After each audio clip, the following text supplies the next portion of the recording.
to ask Chris Hollingsworth to come up and join us.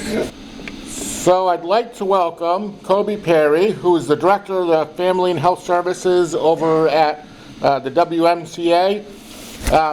And we invited her. I was lucky enough to hear her talk about what they're offering over there when we had a United Way board meeting at their office. And they're doing lots. She's in charge of lots of great things over there that she's going to talk about. She put a flyer out which talks about a lot of them. What was really interesting was the whole family coaching that they're going to be doing, and although nobody wants to say it, we all know that at some point in the very near future, Dennis is probably going to need some healthcare navigation. So that's an important thing that she's going to talk about too. So welcome, Kobi.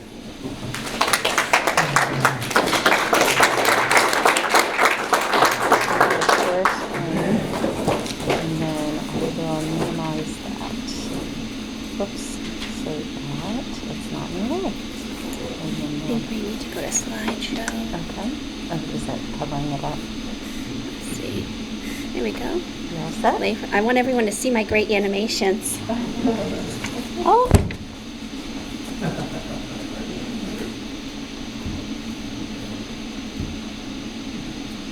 There we go. Oh. There we go. All right. Good morning, Rotarians. Thank you for having me today.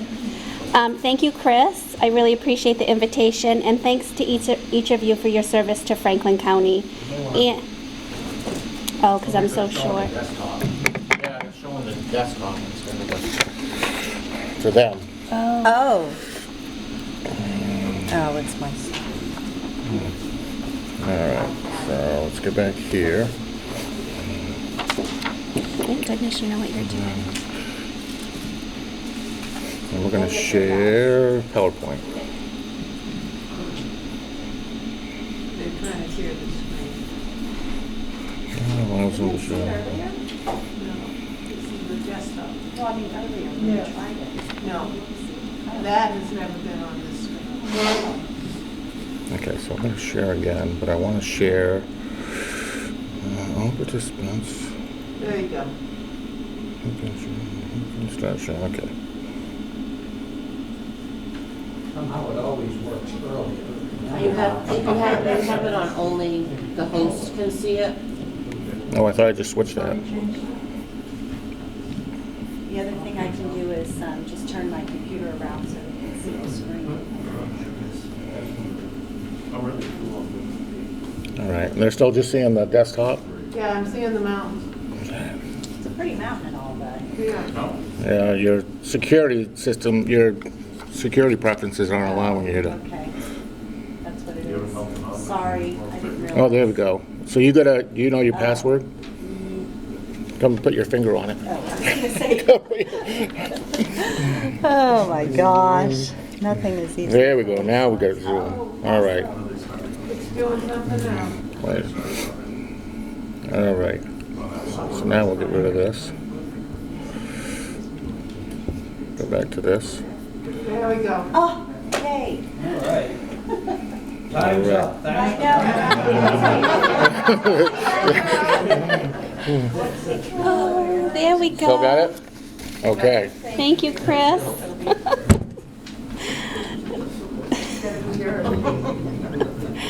So thank you for your service to Franklin County, and thank you for your patience while I bumble through this presentation. I'm Kobi Perry. I'm the Director of Family and Health Services at Western Maine Community Action. As an undergrad student, I graduated from UMF. Go Beavers. I then earned a master's degree from University of New England. I was a teacher for many, many years until 5 years ago I joined the community action agencies in the fight against poverty. I'm so pleased to be working back in Franklin County, and I appreciate everyone's patience as I make connections and learn my way around. So before we get started on this awesome slideshow that Danielle Flannery made us, I'd like to talk about some other services we have at our agency. And if you have any question about housing bills here, we have LIHEAP. I think that's probably a really well-known program. We have a WIC, weatherization, home repair, heating system repair and replacement, and An important one that's fairly new that people might not know about is emergency rental assistance. I'd like to tell you a little bit about that program because it twines really intimately with some programs that I run in my department. It's a program where if you're affected during COVID and you live at 200% or below the federal poverty level, you can get 18 months of your rent paid for. We have a lot of clients that are coming in, but I think it's really underutilized in Franklin County. We have less than 50% of people who are eligible who are receiving this. So if you know of anyone who's a rental who may be at a moderate or low income, please send them our way. All right. So here are our programs in Family and Health Services. Our first one that you may or may not have heard of is our homeless services. We're very busy right now. There's a lot of people in this area sleeping on the streets. What we do, and the reason I wanted to explain emergency rental assistance to you, is because if someone is experiencing homelessness and they come to us, we don't have a shelter right now, although we're very interested in finding a multifamily unit. It wouldn't be like a traditional shelter, which you think of cots lined up. It would be more of a family shelter where there's bedrooms, a communal kitchen, that sort of thing.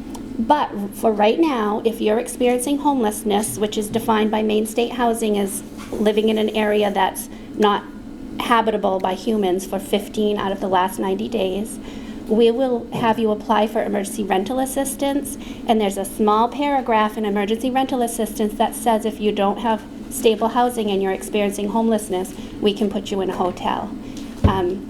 Western Maine Community Action's been really blessed that the area hotels all work with us.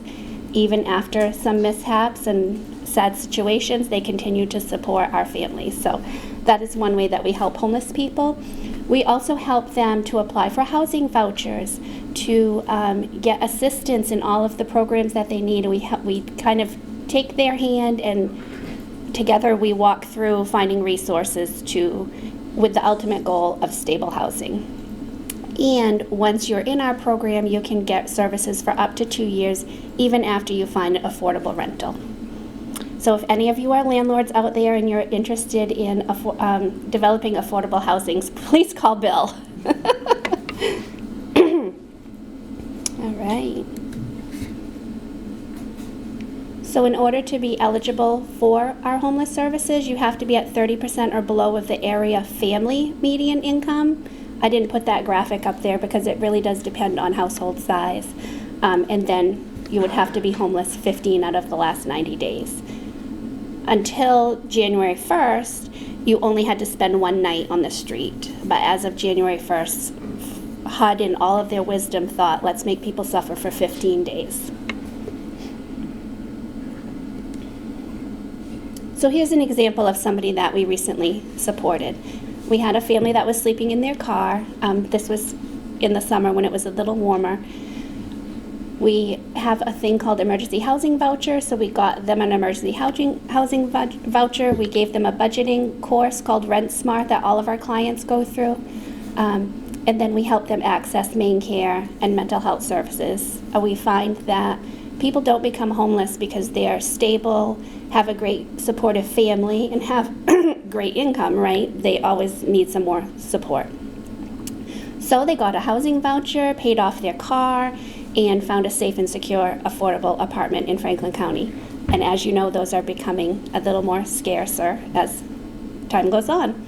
And then we'll continue to meet with the family for up to 2 years, as long as they want it, to ensure that they're accessing needed resources to stay stably housed. We don't just get them an apartment and then leave them.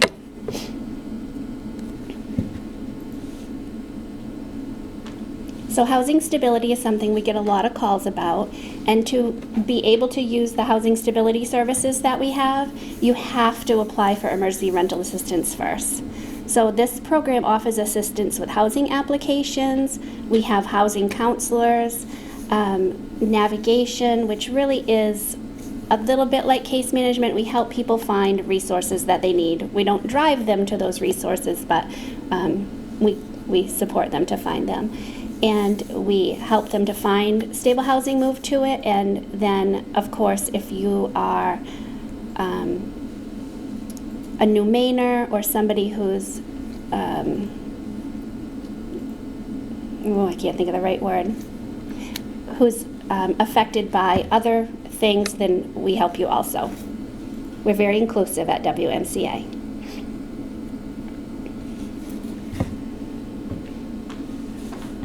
So here are some income guidelines for housing stability. And then all emergency rental clients, once they reach 12 months of their 18-month benefit, are referred to our housing stability team and receive services. They meet with a housing navigator and make a housing stability plan, with the hope to stay stably housed after their rental assistance is done. And here's an example. So Mrs. Jones used 12 months of ERA and has 6 left. She needed some help with budgeting. She needed some help setting some goals. So the housing navigator and Mrs. Jones met every month, and she is still stably housed, which in this housing market is really important, because once you lose your rental, you're probably not going to find another one in Franklin County right now. And then we have Mrs. Williams, who had only used 3 months of her rental, but she was given an eviction notice. So when that happens, when an emergency rental client gets an eviction notice, we immediately refer them to housing stability and help support them with finding a new rental. We can also help our clients pay for security deposits and first and last month's rent if their move is related to COVID. So if, for example, if heaven forbid Mrs. Williams ended up in a shelter, we would be able to pay and support her in that new apartment because she's at a higher risk of COVID in a communal living situation. All right, now on to less serious things. This is a more fun program. So Whole Family Coaching is a research-based program that takes a 2-generational approach to ending poverty. And it's really exciting because there are not a lot of programs out there that claim that they can end poverty, and Whole Family Coaching does. So the coach supports families with coaching around education and training, jobs, employment, health and nutrition, housing stability, budgeting, and parenting.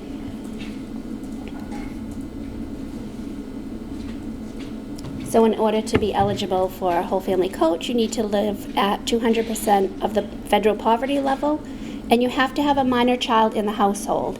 It doesn't have to be your child. Like if you were a grandparent and it was your granddaughter, that would be okay. If you were an aunt and it was your niece, that would be all right. So that gives us a little flexibility.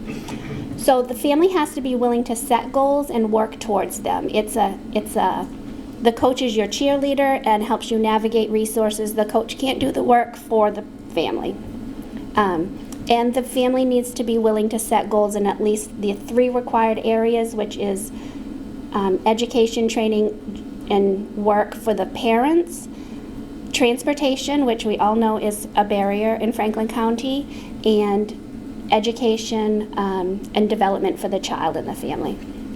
And we've just recently been supported by the United Way with a grant to help families with their transportation needs. So that's really exciting. Thank you, Lisa. So here's an example of Mrs. Coffey. She's 32 years old. She has 3 kids. She wants to complete her GED and then get a medical assisting certification so she can go work for Becky. And so the Whole Family Coach helps Mrs. Coffey. They create an individualized family plan, and she helps her find places to get that certification. So they meet weekly, they talk about the goals, they talk about where they are with the goals, and access resources. And Mrs. Coffey did complete her GED. She did enroll in a medical assistant program and is completing it now, and her children are staying on track to graduate, because that was something that was really important to Mrs. Coffey because she didn't take that opportunity when she had it.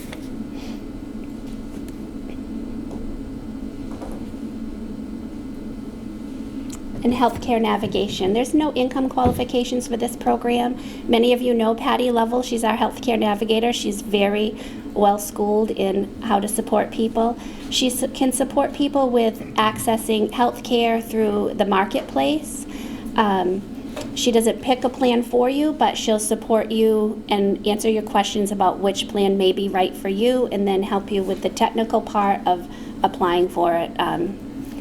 So she also works with 9 other CAP agencies as a coordinator for healthcare navigation throughout the state, and recently was awarded a grant to reach out to agencies that support New Mainers.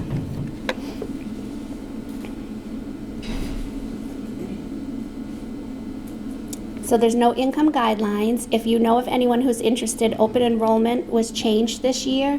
It typically ends on December 31st, but it's through January 15th this year because we went from a federal marketplace to a state-based marketplace, so that gave the state a little flexibility. And everyone is eligible. You just need to give her a call.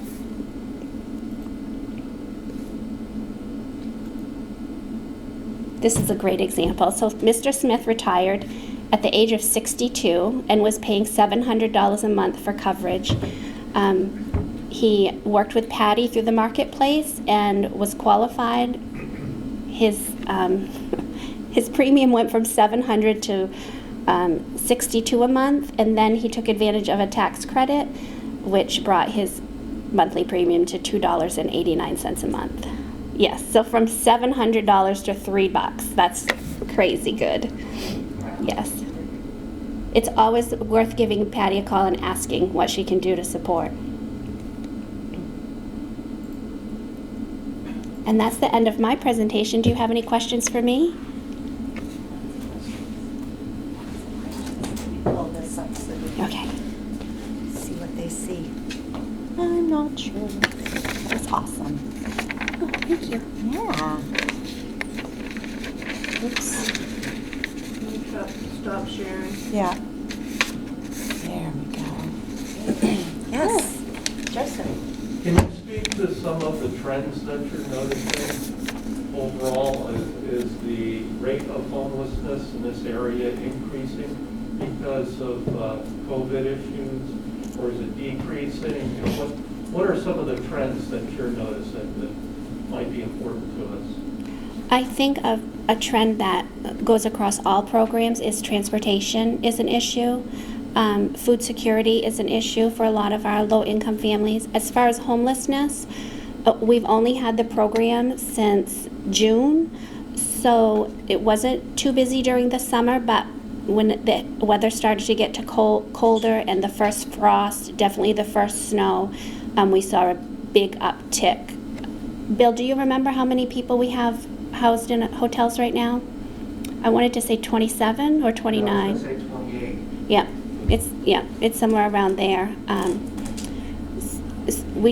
We need affordable housing in this area. Thank you for your question, Joseph.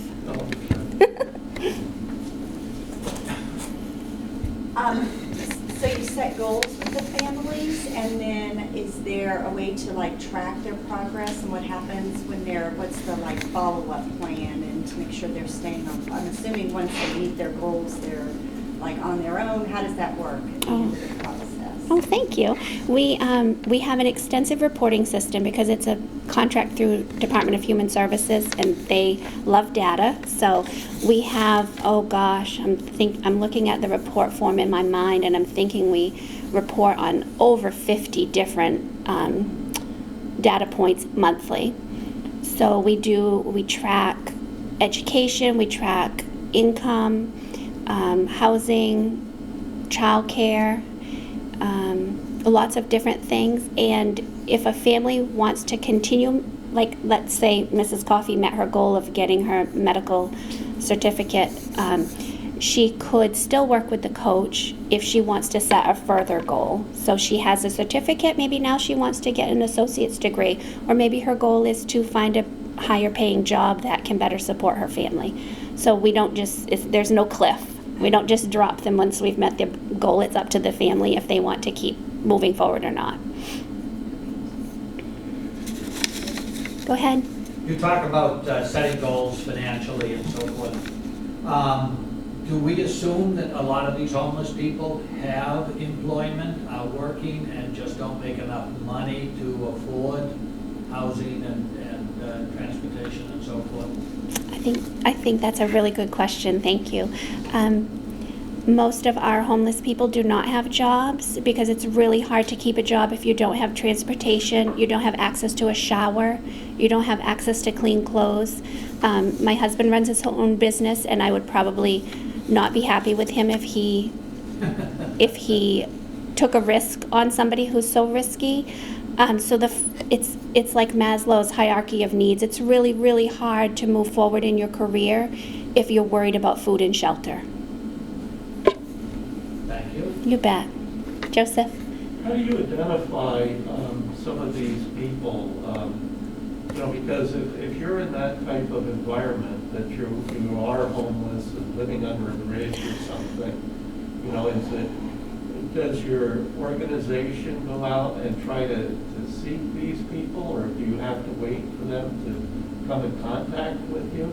Because I can't imagine that somebody that's living out on the street like that would have the initiative to come and talk to you. It's a little bit of everything. I've reached out to the area police departments and area behavioral agencies. Actually, Karen knew of our program and referred someone to us who's a great success story, so thank you, Karen.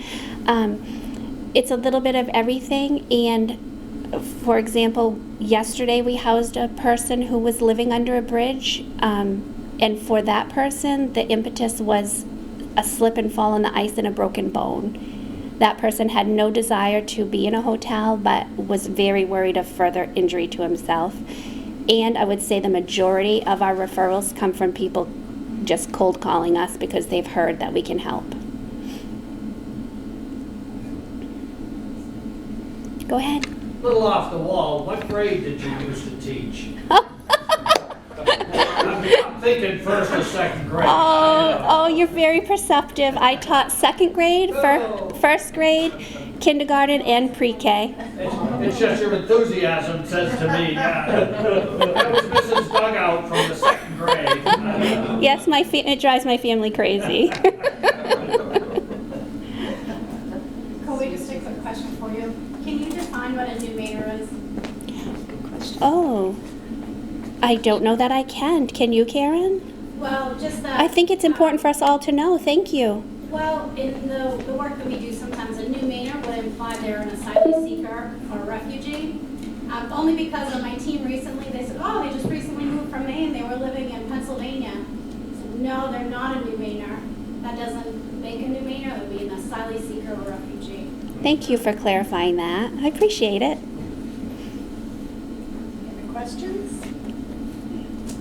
Thank you so much. Thank you all. Here, and I'd like to present you with a certificate.